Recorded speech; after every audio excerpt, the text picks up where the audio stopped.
Hello YouTube, it's CaptPlanet, and I want to apologize for my long absence, but lately there hasn't been a whole lot coming out that's really grabbed me that I really wanted to buy.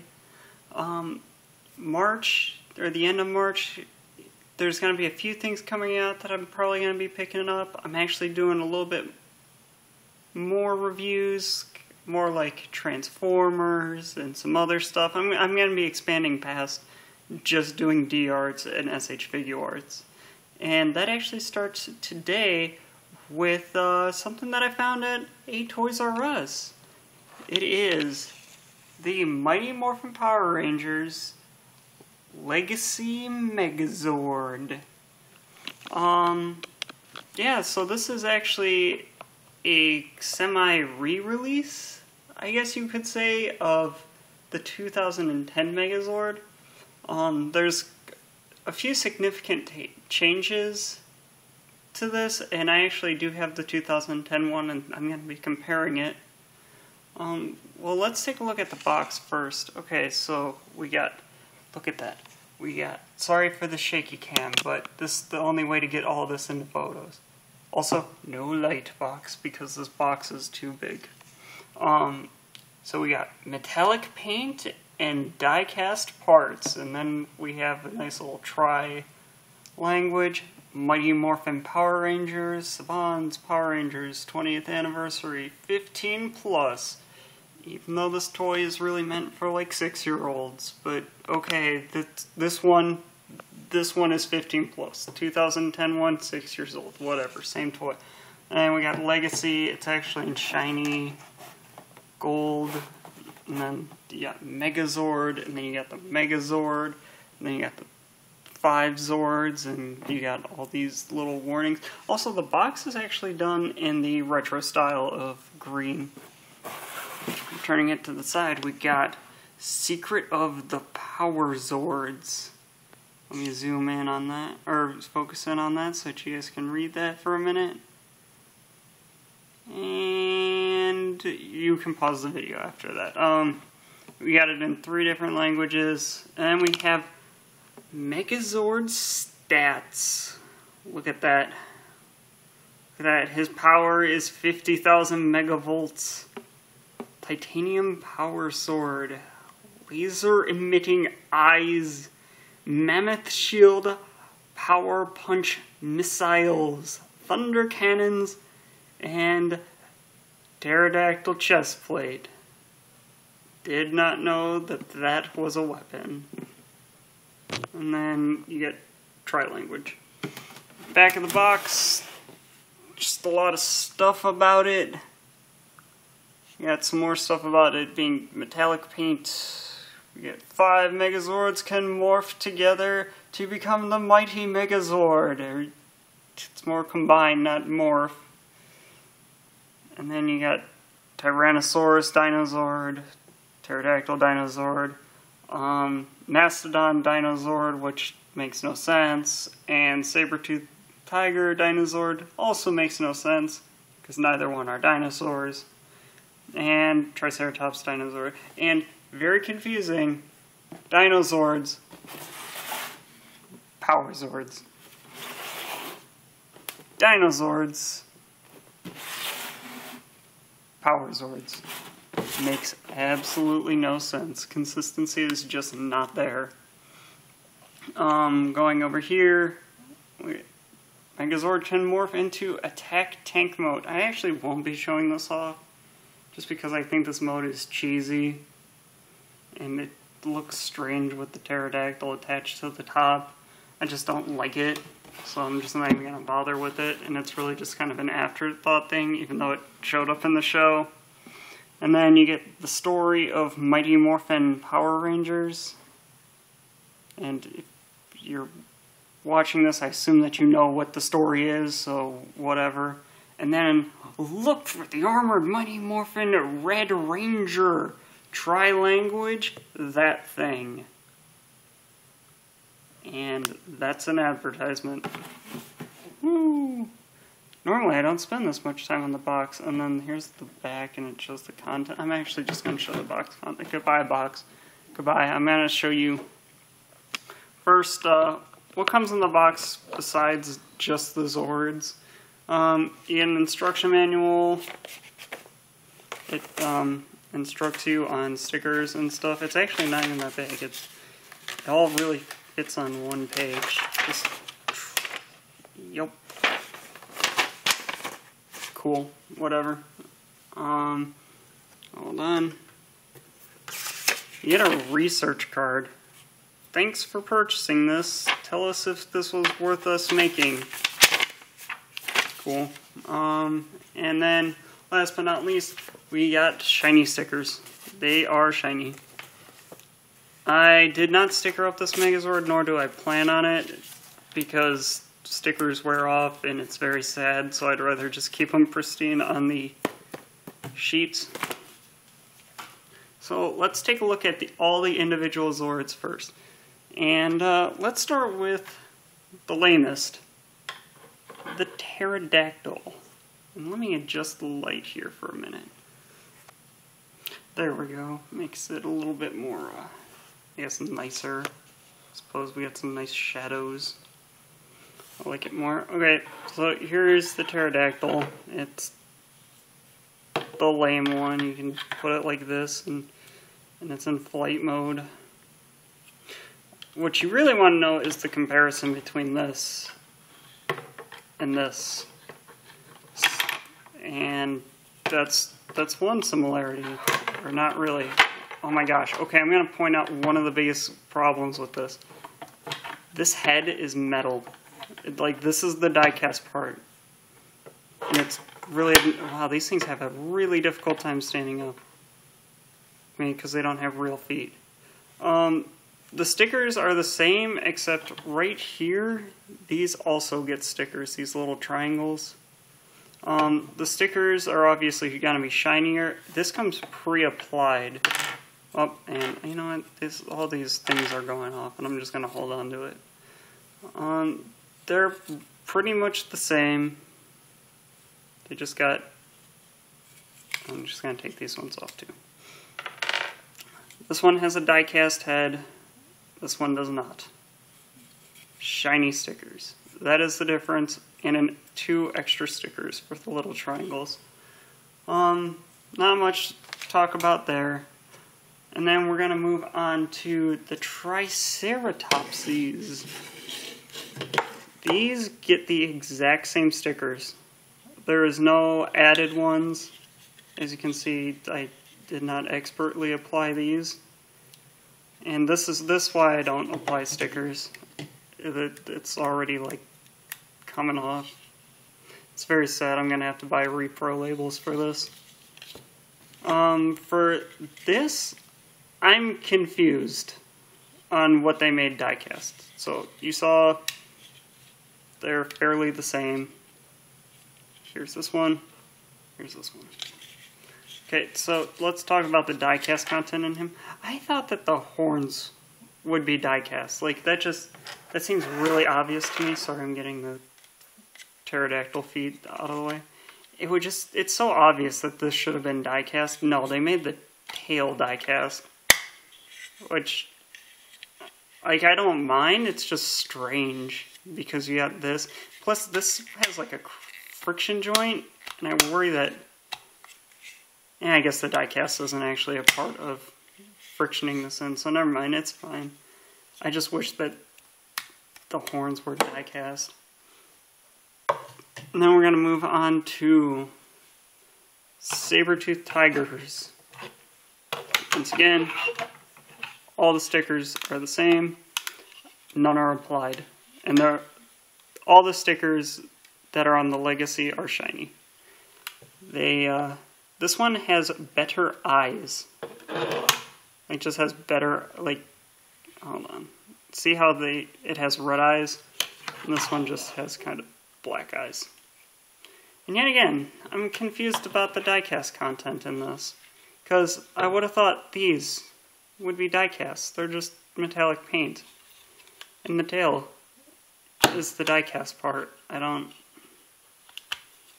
understand. Because it really adds nothing to, like, the stability of the figure. Not that this thing needs stability, it's a brick. just strange. Okay, now we're going to be moving on to a little bit more meatier and different types of things. Here is the Legacy Mastodon. And let me adjust the light. Or you know what? I'm going to turn this on. Okay. So here's the Legacy Mastodon. Here is the 2010 Mastodon. One of these things is not like the other. One of these things has a gray head. And it's very strange. I don't understand it. They have the same stickers, except these are all metallic, and this is actually just very subtly different. The black box in it is a little bit bigger. And these, where this turns to gray, this is all black. And all these stickers, the Mastodon comes completely stickered up. So you don't have to worry about putting these ones on. The diecast content for the Mastodon is this whole top half is like diecast minus this shoulder and this black part. Like just this whole inner working right here is diecast on both of them. And it has a gray head. It's very strange. I actually kind of like it though. It's very weird because I don't believe that this is very show accurate for it being gray, but I do like it. And then we'll move on to the Tyrannosauruses. Here's where paint and stuff gets a lot more different. Like that these things can't really stand up. There we go. Pull them back. Okay. As you can see, there is no paint, gold paint on this one. It has a yellow stripe. This one is solid gold. They have the same stickers. Oh, no, that's not gonna happen. Hold on, the diecast feet or legs have really changed how he stands. It's weird. He's actually really hard to balance. So I guess the diecast content in this is more of a detriment. Looking at more details, this whole gray board, or this black part right here is painted on. This does not have it. Another big deal is the tails. The tail is fully painted on this, where this one it's not, and then you got the vents in the back, where this one is painted and this one is not. And the diecasts are in the legs of this. Yet again, it really screws up the Tyrannosaurus stability. Not much else. It's not a huge game breaker. It makes him strange to stand.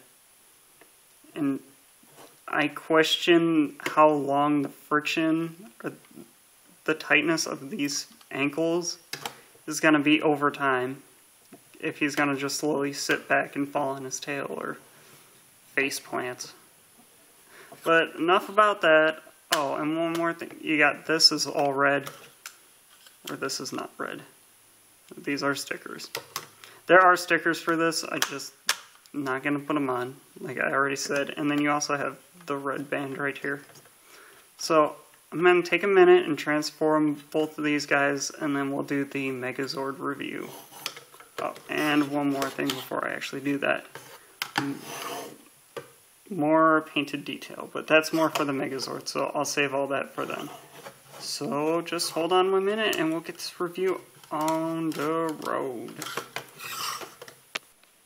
Alright, and we are back. So, looking at them, they are pretty much the same. All the details that I said that were different are still present here. The crests are both different. Yet again, I apologize. I can't use the light box, so lighting is interesting. There we go. So, as you can see, that is the 2010, and that is the Legacy right there. And stickers are different, as always. Everything's shiny. And actually, it looks like, yeah, the reds are just a hint different, not very much. The reason that I didn't put on the sword yet is because the sword is another talking point. Here's the 2010 sword, and here is the problem with the 2010 sword. It is bendy and it is gray. Which sucks, because like this, like, that is a pain to get out. Boiling water in a hairdryer. And here is the Legacy sword. It's amazing. I love it. It's cool and shiny. Look at that. The problem is that this is just like vac metal or something. Or it's just painted. And whatever happened with the paint caused the handle to be too thick to fit in the like, you can get it in there, but good luck getting it out. Like, this is as far as I'm willing to put it in his hand. Because I put it in once, and I had to, like, really rail on it to get it out. And let me zoom in here. Ooh, it does not like that. Hold on. There we go. If you look, it already scraped off a bunch of the chrome trying to get it out. I mean, it's nice because the sword is perfectly straight and it looks good. I like, even though this isn't painted, I like that the detail, while it is present here, it looks so nice in person with all this chrome and stuff, but it just doesn't work. Because, like, yeah, if you have no plans of ever taking the sword out, ever, like, then by all means, jam this thing into his hand, but, like, look, I'm just gonna bring this closer. Look, I am struggling to, look, that's as far as I'm gonna put it in, and, oh my gosh, you have to struggle to get the sword out, and that's a big, huge flaw, I think. I mean, why couldn't the handle why couldn't it just be casted in, like, hard plastic? I know that's a safety thing, but look, it doesn't even have a sharp point. So what was the point of this if it's going to be thick plastic? Or hardened plastic like this? But I guess it's whatever. I mean, I can always just use this for... See, because it fits in his hand just fine, the 2010 sword. And then the shields, I already pointed out what was different about the Mastodons. So, you already know. Let me zoom in on these. I really do like the fact that this is silver. It makes no sense, but I like it. A complaint that I want to make is how stupid these shields look in hand. Like, hold on. You're going away. Goodbye. That's the end of you, 2010 Megazord.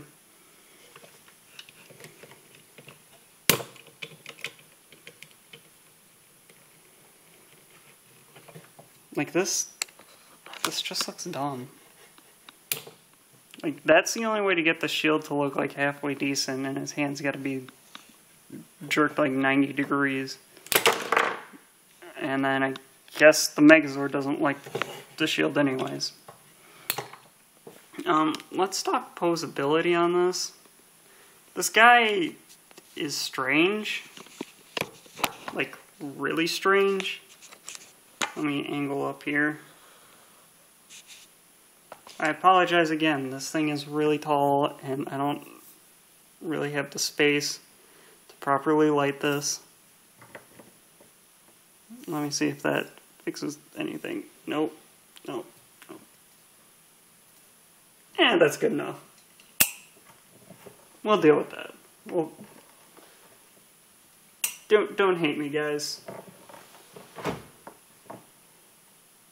Okay, you know, we're just gonna 86 the lighting's up for a minute.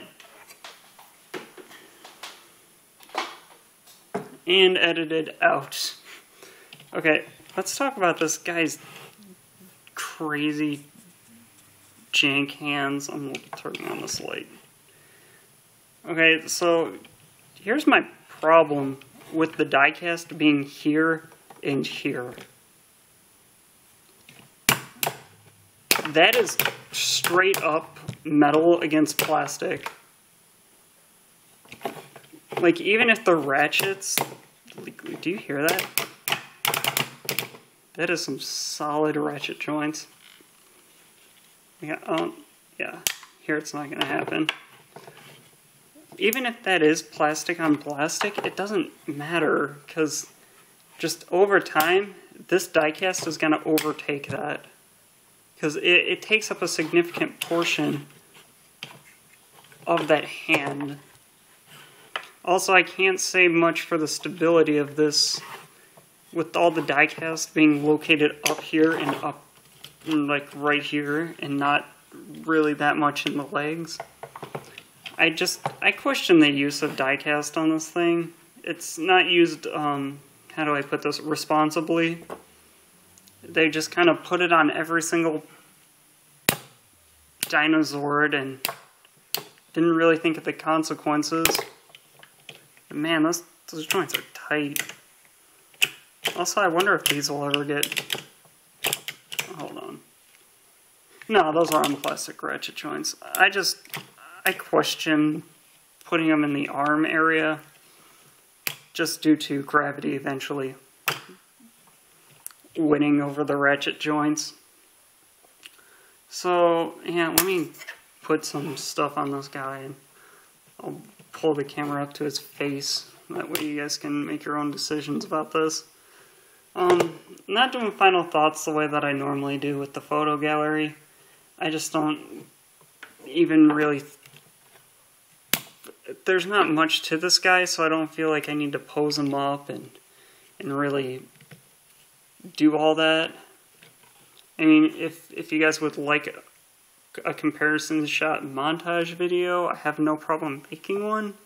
But just for the sake of this review, I don't feel like I need to do it. Yeah, I'm only putting the sword this high in his hand. I don't care. Ooh, cool. We're getting some lens flare. That is some serious business. Okay. So, final thoughts. Okay. The Legacy Megazord is weird. It's technically better than the 2010 release, but it has its own drawbacks. It's got this sword that I'm terrified to put in his hand. It's got a mastodon head that's silver, and it's got diecast in its arms, which over time, given a long time, but over time, it'll degrade and fall apart. Sorry for the shaky cam again. He looks good though. I like that this is applied, and I like that everything is shiny and bright. It feels better, and the paint is a lot better on the face and whatnot. Oh, and I forgot to mention, he has yellow eyes compared to the other Megazord's gold eyes. I like the sticker sheet, even though, like I said, I'm not applying it. There's a lot that is new to this, as far as deco. Is it worth the, like, $60?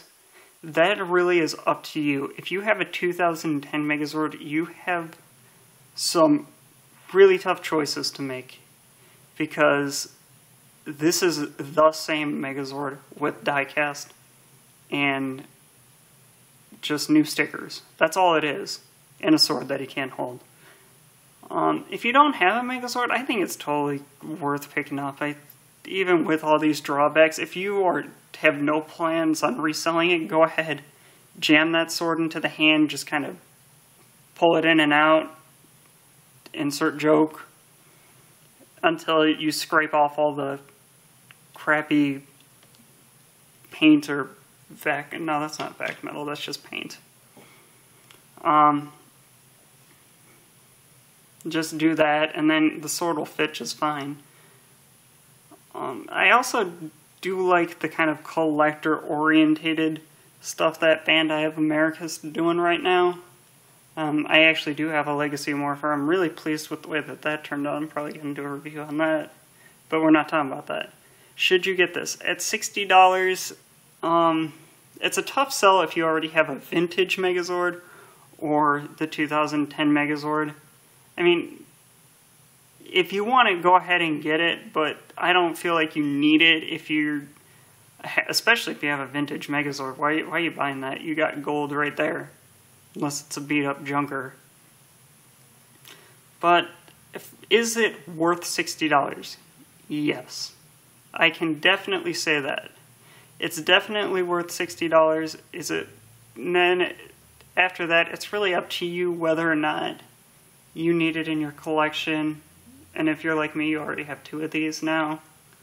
So really it comes down to just personally whether or not you want one. And I've rambled on like way too long about this thing. So thumbs up, comment, subscribe. I swear there will be new content. I'm sorry. Just nothing really interesting is showing up except for this thing. So take care and have a great one, guys.